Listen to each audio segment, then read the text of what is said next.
great pleasure to introduce our keynote speaker for today, who's Professor Joe Selby. Dr. Selby graduated with his medical degree from Northwestern University, and he went on to do a master's degree in clinical epidemiology and public health at the University of Berkeley. He lectured for many years in the University of California, San Francisco School of Medicine in the Department of Epidemiology and Biostatistics. Professor Selby was the first executive director of the Patient-Centered Outcomes Research Institute, and there he has 35 years or so experience in patient care research and administration. So today, Professor Selby will deliver a talk entitled "Registries and Clinical Data Networks Support Patient-Centered Outcomes Research." So thank you, Professor Selby.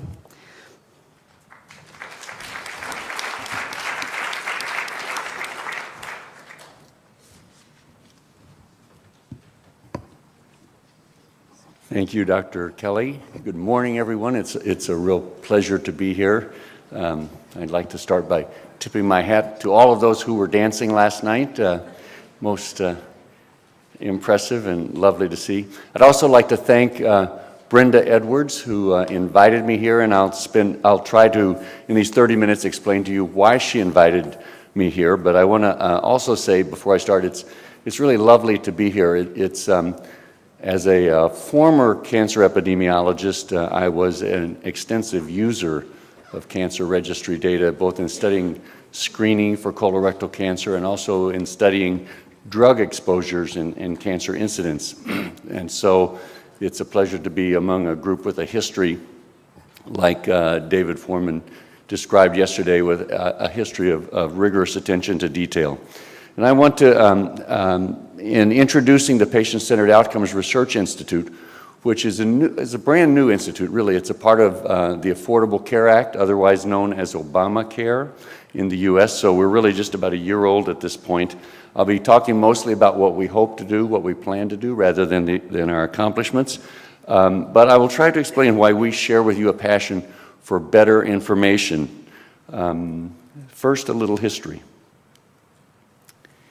The origins of the Patient-Centered Outcomes Research Institute really lie in the first decade of the last decade of the 20th century and first decade of the 21st century, as interest in an approach called comparative effectiveness research took hold.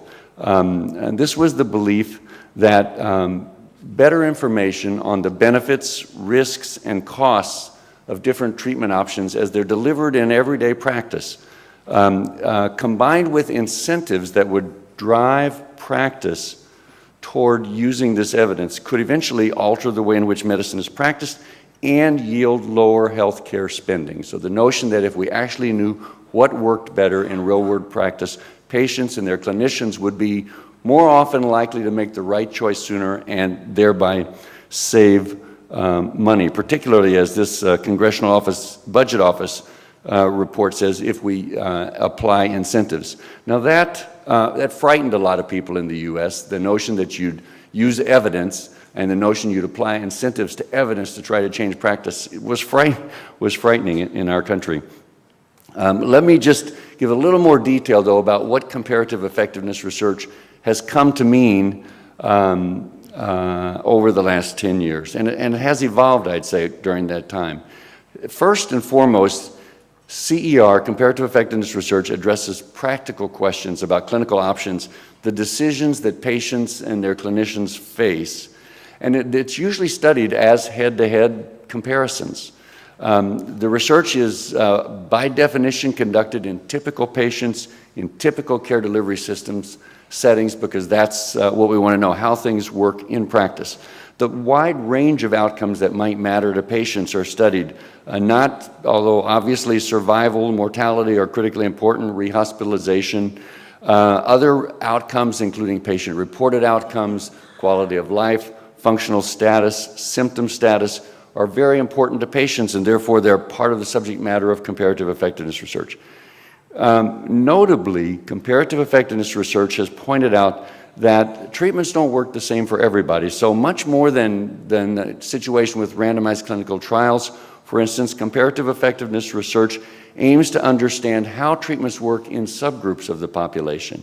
So what works best for whom?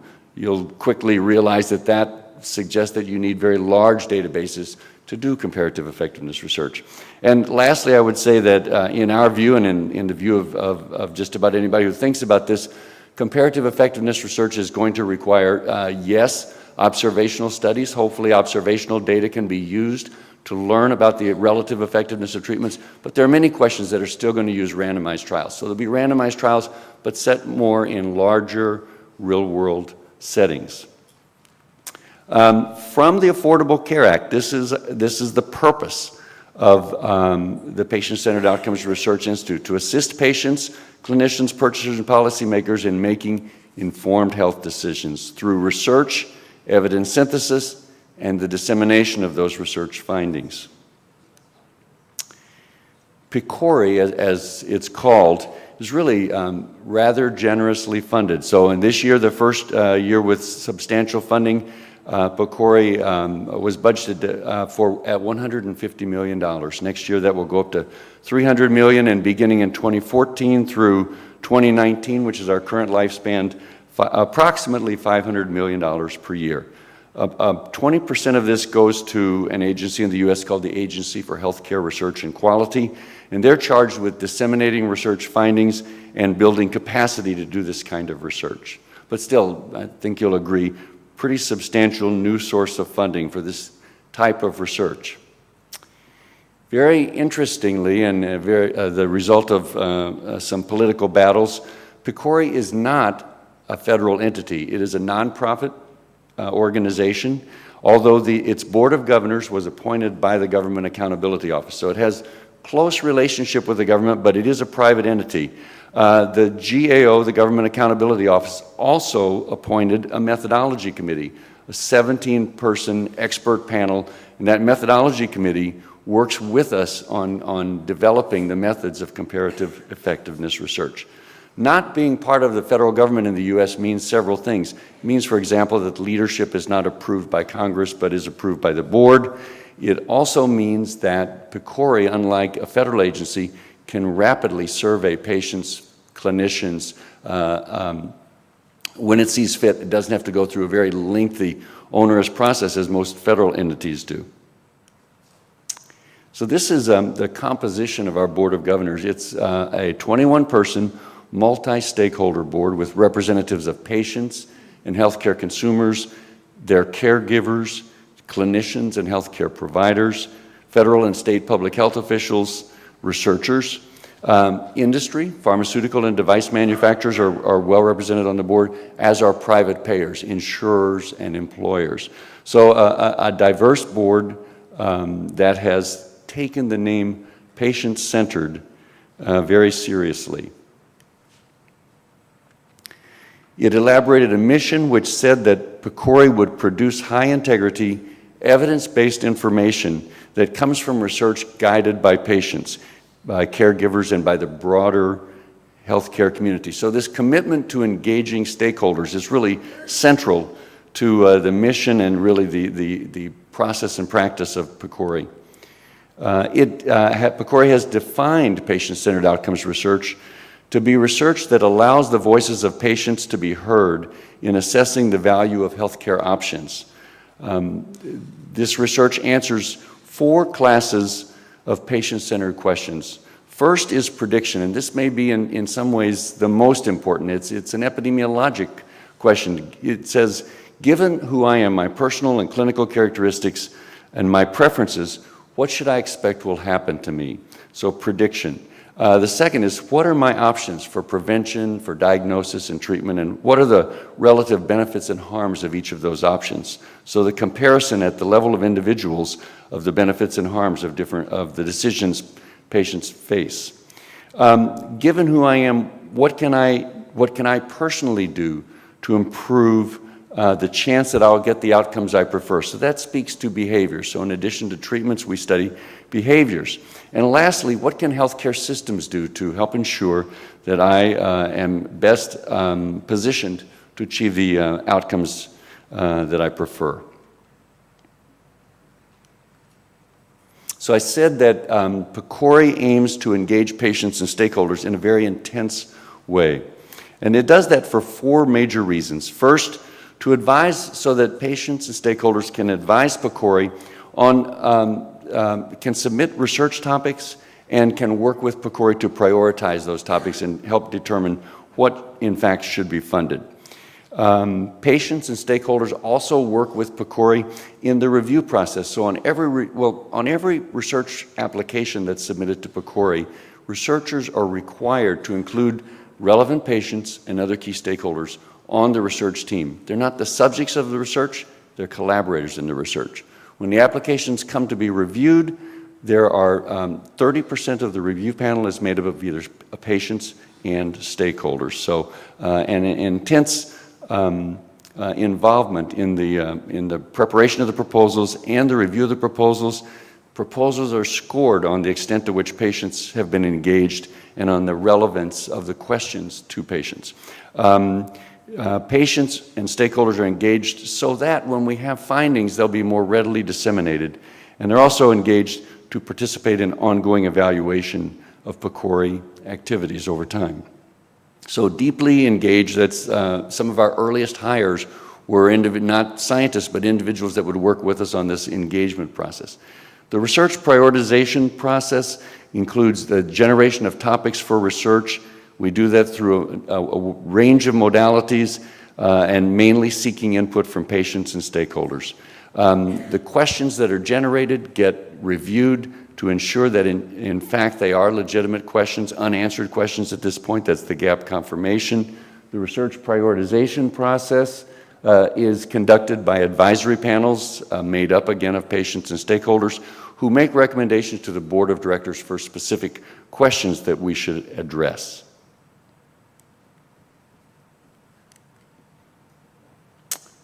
And I've already gone through this, that patients are engaged in reviewing the research applications. So I want on this slide just to show you very briefly the 5 priority areas. These are the areas PCORI's decided it will spend its research dollars. They're pretty broad, and it's a little tough to imagine any kind of comparative research that wouldn't be included here. But I want to draw your attention just to 2 things here. The first, under assessing prevention, diagnosis, and treatment options, we have a special priority for identifying patient differences in response to therapy. So again, that notion that treatments don't work the same for everybody, and we want to focus on the heterogeneity, the potential for heterogeneity in the response to treatment. And as I said, this takes large volumes of data to look to see how treatment effectiveness may differ in subgroups. So consequently, and it looks like it just got cut from the bottom of the slide, under the 5th priority, which is addressing patient-centered outcomes research and methodologic research, the one that doesn't show up here, I apologize, was building data infrastructure. And that's what I'd like to spend a few minutes now talking about. This notion that there is an amazing amount of data accumulating in registries, in archives of electronic health records, and in other administrative clinical databases that could be tapped to help us address these questions. And particularly given that we need large representative populations, it is a place that PCORI has decided to go very early on. I just want to show you before leaving, though, from the legislation, a very explicit paragraph which says that PCORI's research shall be designed to take into account the potential for differences in the effectiveness of healthcare treatments, services, and items as used by various subpopulations. And it then goes on to delineate a number of subpopulations defined by age, gender, race, ethnicity, the presence or absence of comorbidities, and interestingly, genetic and molecular subtypes. So particularly in cancer, cancer is an area where the trail has been blazed, showing that indeed patient characteristics, genetic markers in tumors, genetic markers in individuals predict responsiveness to therapy. So there's nowhere, I think, where the notion of treatment heterogeneity is as firmly implanted as it is in clinical cancer research. So PCORI very early on has made it one of its missions to contribute to building an infrastructure for a national learning healthcare system in the U.S.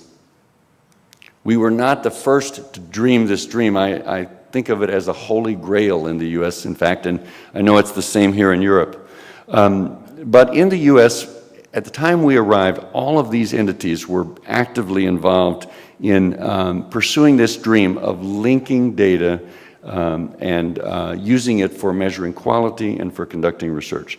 So the ONC is the Office of the National Coordinator in the federal government, has played the lead role in disseminating the electronic health record across private community practices in the U.S. and setting the standards for comparability and linkability. The FDA, the Food and Drug Administration, has funded a very large network of over 100 million lives to study drug safety called Sentinel, and OMOP, which is another entity which works on methods for drug safety research. AHRQ, the Agency for Healthcare Research and Quality, has spent a lot of time developing the methods for linking practices, building distributed research networks, building registries and the methods of registries, mostly outside cancer, since cancer registries have really led and been around for a long time, but AHRQ has put a lot of resources into building registries and other conditions. The NIH supports registries, methods, and large collaboratives to pool data for specific disease areas. The Veterans Administration, delivery of health care to our veterans, has had an electronic record longer than anyone in the U.S., so they've spent a lot of time thinking about and building data to conduct research. The Institute of Medicine has written a lot and convened groups to discuss this. Innovators and entrepreneurs are all over the place in the U.S., bringing patients together, linking data. Industry has built registries so that it could study its products more efficiently and affordably. Specialty societies have built registries in their areas to study the outcomes of procedures that they perform, and payers, that is insurers, have put their data together in the name of research, often with a view towards using that data as a product, a commercial product. So all of those are on site as we arrived, and yet the linkages are not really occurring to a great extent yet, to date. So we convened, the very first scientific workshop that PCORI convened was convened precisely to study this question of how we better use electronic data.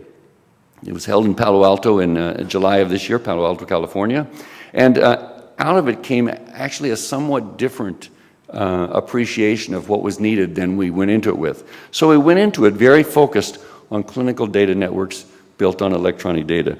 We came out of it appreciating another entity, which we call here patient-powered research networks, and I'll tell you just a bit about those and about what we're thinking. So at the outset of the meeting, we laid out some of the requirements for an ideal infrastructure for conducting patient-centered outcomes research or comparative effectiveness research in a nation.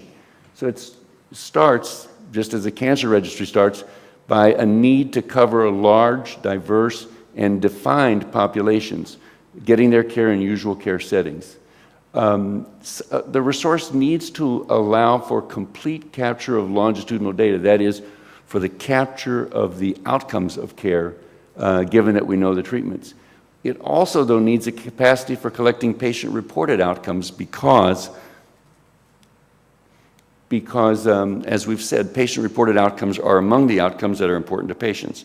At the top, we recognized that patients and clinicians need to be engaged in both the governance and the use of these data. Otherwise, it's highly unlikely that they will contribute data. So the point that there needs to be a business case for every player in this enterprise is a point that's been missed oftentimes, and so researchers in many instances have set out to build databases but not actively engage the clinicians, nor the patients, nor perhaps the healthcare systems that provide the data. Part of probably the explanation for why many of these systems have not achieved their full potential. The system has to be efficient in terms of costs for data acquisition, for storage and analysis. As I said, many entities who see themselves as the owners of data see this as an opportunity to generate income. That doesn't go well with achieving an affordable large network. The data network needs to link back to the healthcare systems that provide the data if the learnings from the research are to be disseminated. So if the findings are going to be implemented, there have to be connections to the systems in which the data are generated. And lastly, and very importantly, these networks need to support randomization. Oftentimes, observational studies of these data are just not going to be sufficient, and randomization is going to be needed in comparative effectiveness research if we're going to make progress. And oftentimes, if we're going to generate data that clinicians and patients trust. So just a schematic of how it works in the ideal setting. Let's start with the registry data, since we're a group of people who work in registries. Registries are ideal for capturing that highly detailed information on a critical event or a disease-defining condition that are never captured in an electronic health record or never captured in sufficient detail in a healthcare system, and can't be really fully reported by individual patients either. That's just the beginning. Helen Ferrugia yesterday talked about this gap between the registry data and the outcomes we're interested in. And so we are very interested in informational intervening treatments. Where will this come from? Well, it really needs to come in some part from patients, because often our systems don't pick up all the treatments. Registries in some cases play a role in ongoing follow-up of patients and identifying treatments. But also the healthcare system in which the patient receives their care needs to be involved and contribute that data. However, even before, if we're really going to use these data to make inferences about what works, about treatments and which treatments work better, we need extraordinarily detailed data on patient characteristics, on their medical history,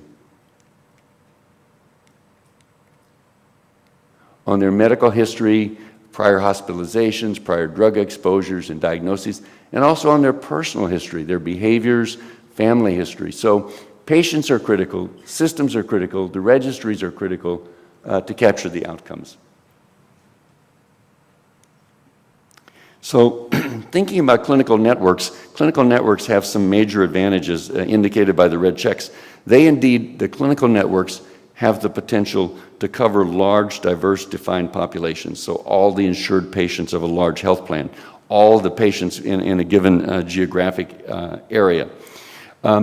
Systems also have the potential, if patients are followed over time, to allow for complete capture of longitudinal data. So passive collection, if you will, not dependent necessarily on ongoing participation of patients. But these clinical networks certainly don't, in and of themselves, produce uniform, complete patient-reported outcomes. They don't today have active patient and clinician engagement in the governance of the data use. They are not, they do have promise for being efficient in terms of costs for data acquisition, and because they come from systems, they have the potential to be linked to systems. Lastly, another deficit of these systems is that most of them don't have any built-in way of contacting patients to discuss the possibility of randomization. So several advantages, several disadvantages. At this meeting in Palo Alto, a number of patient communities were present, and they're really what made the difference, I think, and made our idea coming out of the meeting more patient-centered than it had coming in. So I know that you're familiar with a number of these, and this is only a tiny sampling of the hundreds of patient communities that exist online or through social media. A couple of these specifically in cancer, Live Strong and Cancer Commons are two based in the US that are specifically dedicated to patients with cancer who go online, share their data with each other, and as they like to say, it's a great place for patients to get outcomes information. C3N is an interesting collaborative that involves clinicians and patients with inflammatory bowel disease. So these patient communities pointed out to us several advantages that they have that the clinical data networks, the registries, and the systems don't have. For example, they offer an ideal avenue to collecting patient-reported outcomes. They consist of patients who actually come together because they are interested in research, they are interested in sharing their information, and interested in reporting outcomes. And a number of these communities actually have begun to pursue research activities, often, in fact, in partnership with industry sponsors.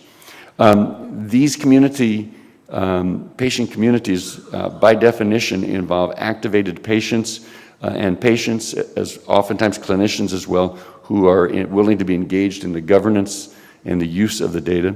And they are also potentially efficient in terms of costs of certain data acquisition. And in many cases, these communities are comprised of patients who, on day one, are interested in participating in randomized trials. Think particularly of patients with rare conditions. So patient networks as well as clinical networks have advantages. And just in closing, what's left to be done, and what is PCORI interested in helping, contributing to being done? Well, first, we obviously have to continue the work that you have begun many years ago of improving the coverage, completeness, and accuracy of systems and the data within systems, and especially of registries. Without highly precise data, our ability to trust the information that comes out of these effectiveness analyses will be very low. Linkage is critical. I see a lot of the posters and presentations, the ones we're going to hear today, have begun to link registry data with other sources of information. Often that's done better in other countries than it is in the US because the data is more collected in single systems. But linkage is important to bring that medical history and comorbidity information to capture the subsequent treatments and to capture the outcomes. We think it's important to continue supporting the development of patient-driven networks to foster the collection of patient-reported data, to involve patients in governing data use, and in fact in using the data.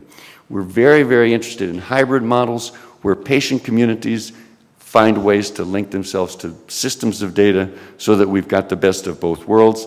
And lastly, these systems and networks need to engage even more broadly with the research community for the conduct of both observational and randomized trials. So I just want to close by listing our website. Please take a look. And I want to say again that PCORI is very interested in this notion of supporting the development, linkage, and use of registry data and of other electronic data along with patient data to understand what works for patients, to help patients get to the right choices for prevention, diagnosis, and treatment as quickly as possible. So thanks for your attention.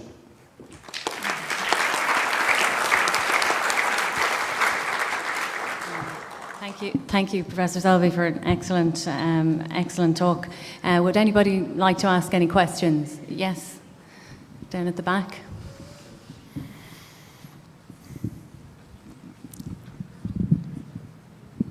This does not work,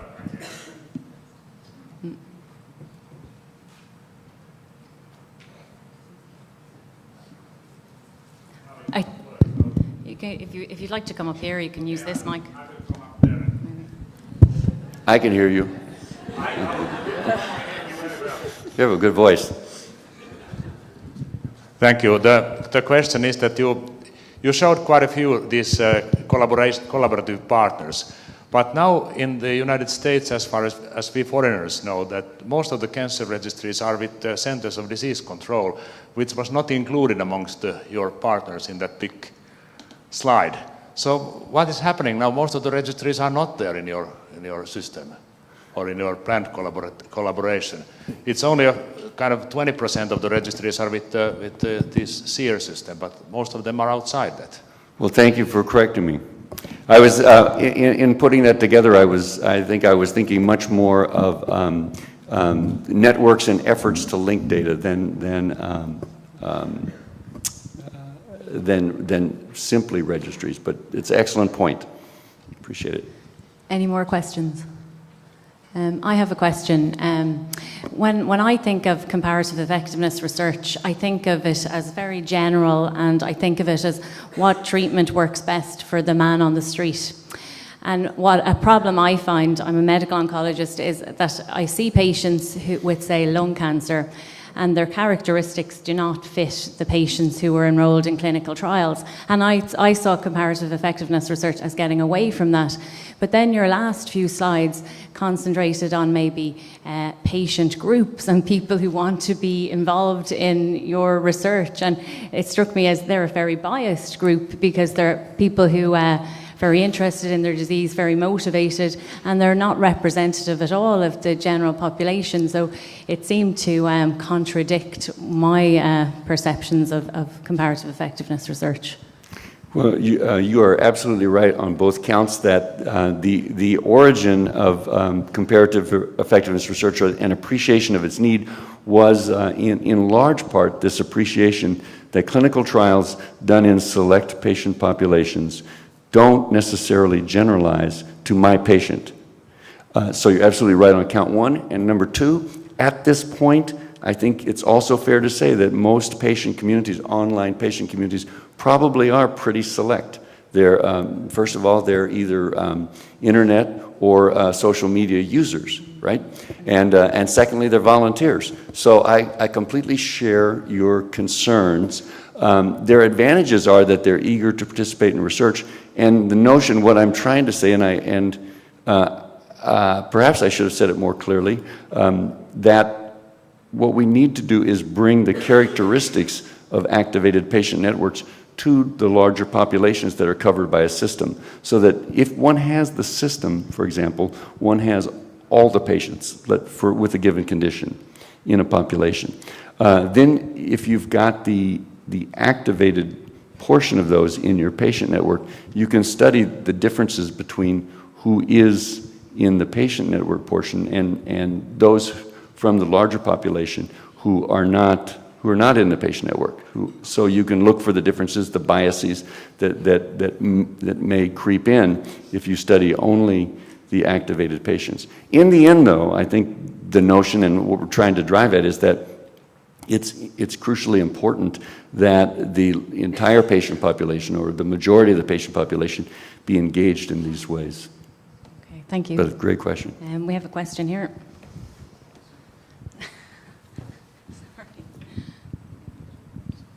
Thank you, Joe, for a wonderful presentation. I'm sure we'd all love to be sitting in institutes with 150 million a year it has its moments. Guaranteed to rise to 500 million within a few years. It would be lovely. I mean, guaranteed is a little strong, though. Okay. That was my first question. Was, I mean, how sensitive is your institute to events that will be taking place in the US in November?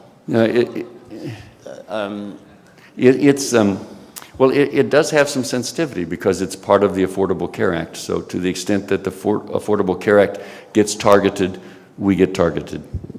And I had two other little questions. One is, we all know that at times the States goes through periods of being very inward-looking, and I wondered what the sort of international perspectives were of PCORI. And then within the US, I wonder, I mean, the engagement with patients is wonderful, but I wonder what additional efforts you make to access patients outside of the private sector, so within the Obamacare insurance programs. I mean, how do the disadvantaged patients get incorporated into your perspective? Yeah. Thank you. Well, I'll answer those in reverse order. We put a high priority on involving patients and patient populations that are historically and typically understudied. So one of our 5 research priorities is addressing healthcare disparities, and one of our criteria in review is the inclusiveness of the population. So applications are scored based on whether they include these difficult to reach, historically difficult to reach populations. In terms of our international perspective, I am happy to say that we don't have, and I'm being very specific here, and I think I'm answering the question you asked. We are able to fund investigators from outside the U.S. Now, we have a restriction that the research needs to be relevant to situations in the U.S. As I suggested in my comments, there may be places on Earth that can move more quickly or can demonstrate first an ability to link, for example, registries with systems data. So there are opportunities for researchers outside the U.S. And I think I saw one other Any more questions? question, but the hand and the person has disappeared, so I guess. Yeah. Okay. Okay. I think that's it. We'll introduce our next speaker. Thank you very much, Thank Professor you. Selby.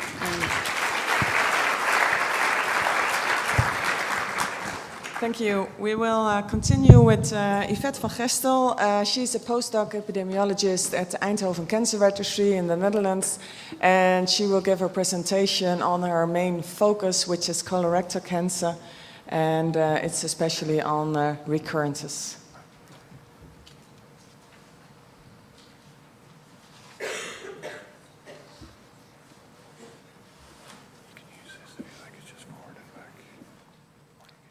Okay. That one is for.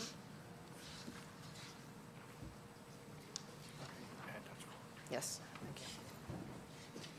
Thank you very much for the introduction. Good morning, ladies and gentlemen. Today I will present the results of our study in which we investigated distant recurrences of colorectal cancer in a population-based study.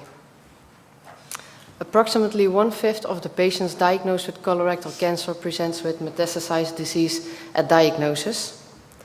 Of the patients without metastasis, a large proportion of these patients will develop recurrent disease during the follow-up period. However, population-based data on distant recurrences are generally not recorded by cancer registries, so data are scarce. And data on distant recurrences will contribute to more accurate patient information, more efficient follow-up schemes, and more adequate use of various treatment options. The aim of our study was to provide population-based data on the prevalence and patterns of distant recurrences of colorectal cancer and to investigate patient and tumor characteristics related to the development of distant recurrent cancer. The Eindhoven Cancer Registry is located in the south of the Netherlands and records all newly diagnosed tumors within an area of about 2.4 million inhabitants and 10 community hospitals. Information on data distant recurrences was collected between 2010 and 2011 for all consecutive colorectal cancer patients who were diagnosed between 2003 and 2008. Date of diagnosis and localization of recurrence was recorded. The study population included more than 6,000 patients who were all free of metastasis at initial diagnosis.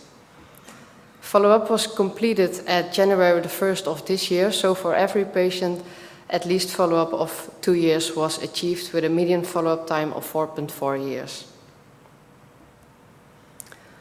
Of the 6,066 consecutive colorectal cancer patients, 18% developed distant recurrent disease during the follow-up period. Most affected sites were the liver, lungs, extra-regional lymph nodes, and the peritoneum. However, these percentages include patients with multiple affected sites. The right part of this figure demonstrates the single-site metastasis, which is dominated by the liver metastasis only, which is indicated by the blue part. However, almost half of the patients had multiple affected sites, which is the orange part of the circle. Of these patients with multiple affected sites, a large proportion of these patients had metastasis spread to at least the liver and lungs, which is indicated by the gray part. This figure demonstrates the proportion of distant recurrences according to tumor stage, and you can see that the percentage recurrence increased with a more advanced tumor stage. 4% of the patients with a tumor stage 1 develop distant recurrences, compared with a third of the patients with tumor stage 4 at colorectal cancer diagnosis. A similar trend was observed for lymph node stage, which also increased with a more advanced, the percentage distant recurrence also increased with a more advanced lymph node stage. 10% of the patients who had no positive lymph nodes at colorectal cancer diagnosis developed distant recurrences during follow-up, compared with 40% of the patients who had 4 or more positive lymph nodes at initial diagnosis. As I mentioned previously, the Eindhoven Cancer Registry comprises of 10 hospitals. No differences in recurrence rates were observed between the hospitals. The percentages ranged from 15 to 21%.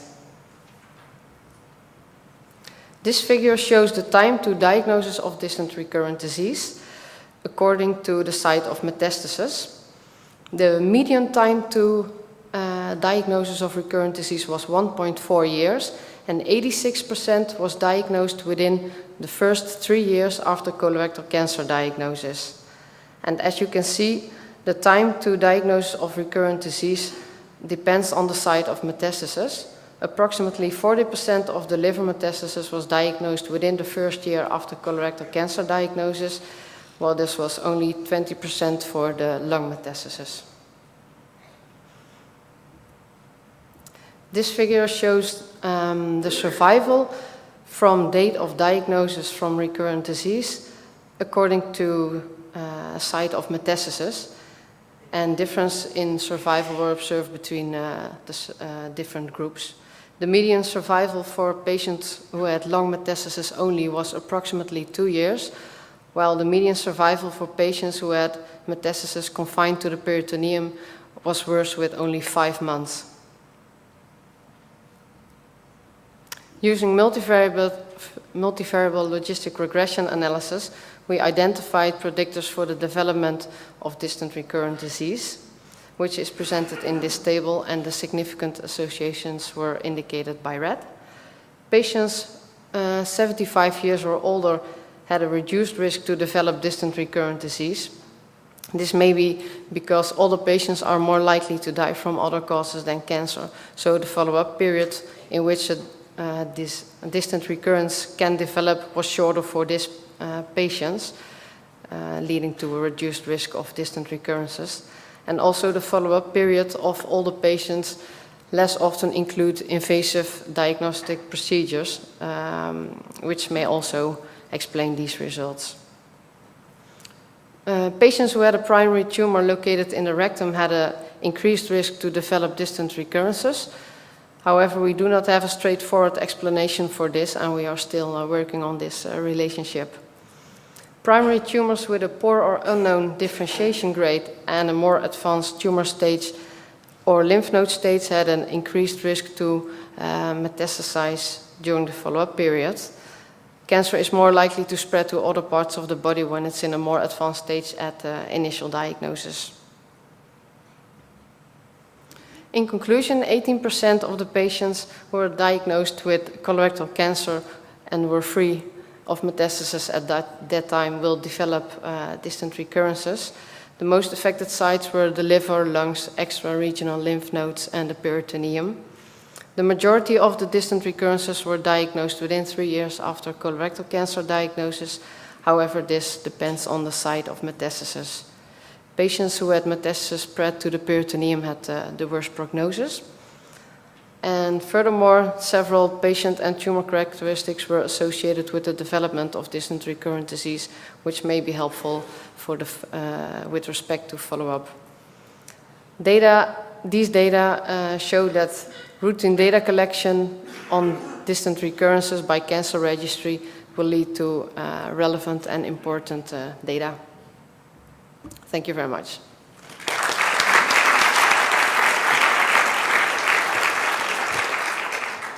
Thank you very much, Yvette. Are there any questions of the audience? Timo? Okay, now it's working. So you showed an interesting result, which you interpreted quite correctly on the age.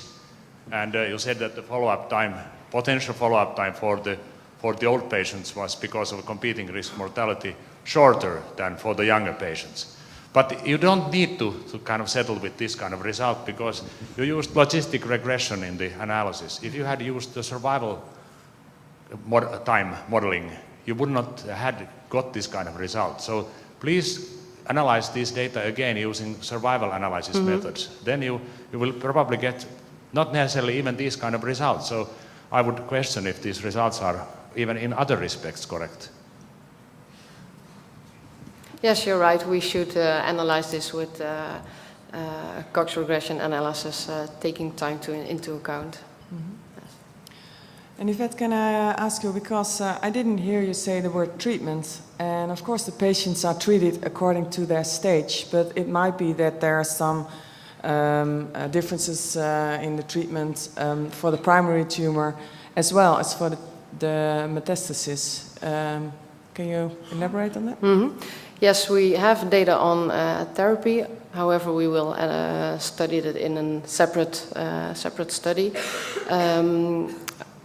I know that about 30% of the patients were treated with chemotherapy for the primary colorectal tumor, and approximately 50% received chemotherapy for the metastasis.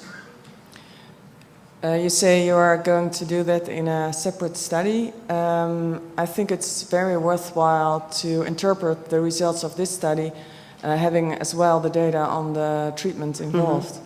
So you might think about it. Yes, we're still working on it, so maybe I can incorporate it in this study. Yes. Are there any further questions? I was wondering why you shouldn't make a separation between rectal and colon cancers. We know that the rectal cancers metastasis in a different way than colon cancers do, and that you need more expertise treating rectal cancers compared to colon cancers. So putting everything together, I don't know that it will not help the clinicians at least. So if that is one of the things you would like to do, I would propose you to do the differences. In addition, I was wondering if you have in your data what kind of diagnostic examinations has been done, because you have some N0s and T1 cancers which metastasis, but if the diagnostic examinations are not the same as for the others and are not as good, so not using an MRI or a CT scan, then you are comparing two different things. So it might be one of the things you need to add in your discussion. Yes, thank you for your question. Regarding your first question, we will definitely split colon and rectum cancer in our analysis. And regarding your second question, the diagnostic procedures, I don't know by heart the diagnostic procedures according to lymph node or tumor states, but it's very important to study that. I will do that, yes. Yvette, can I ask you about the additional data collection exercise you did? Because one of the things we've been struggling with in the Irish Cancer Registry is how to go about collecting data in a comprehensive way on distant metastases. And I just wonder if you could comment on maybe some of the challenges that you encountered in doing this, and the workload, and were there patients for whom you just couldn't get their medical records because they died, and issues like that? Were there patients for whom you couldn't get medical records because they had died, or were there any challenges that you encountered in collecting the data? You mean the challenges we had with collecting the data? Yes, I'm not a registration person, so I don't know exactly the problems which occurred during the data collection, but indeed it's very difficult to collect all data for all patients, and but I think we did a good job with data collection of this distant recurrences, but I don't know if I answered your question, but Okay, I'll speak to you later. I just have one question. What the earlier person said about the rectal, difference between rectal and colon. For rectal cases, I will recommend if you can separate them from the pathological T staging, because usually in rectal cases, you treat with chemo radiation first, and then you do surgery. So if you looked into your clinical T, because with the help of MRI, sometimes you do get the depth of invasion and you can get your clinical T and information. So your data will look more better. Yes, thank you. Any more questions?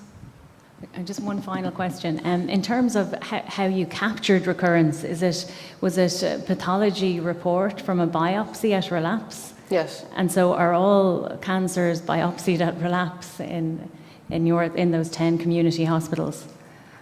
Sorry, So in terms of how you counted somebody as a recurrence, what did that require for you to say, yes, this patient recurred? Did they all have to have a biopsy? Because I'm not sure if everyone gets a biopsy, or do they, in the 10 community hospitals? No, I don't think all had a biopsy, but the cancer was, the data was obtained from the pathology on the distant recurrences. Oh. Okay, thank you. Any more questions? No? Okay, Okay, then we will continue with Michelle Marias.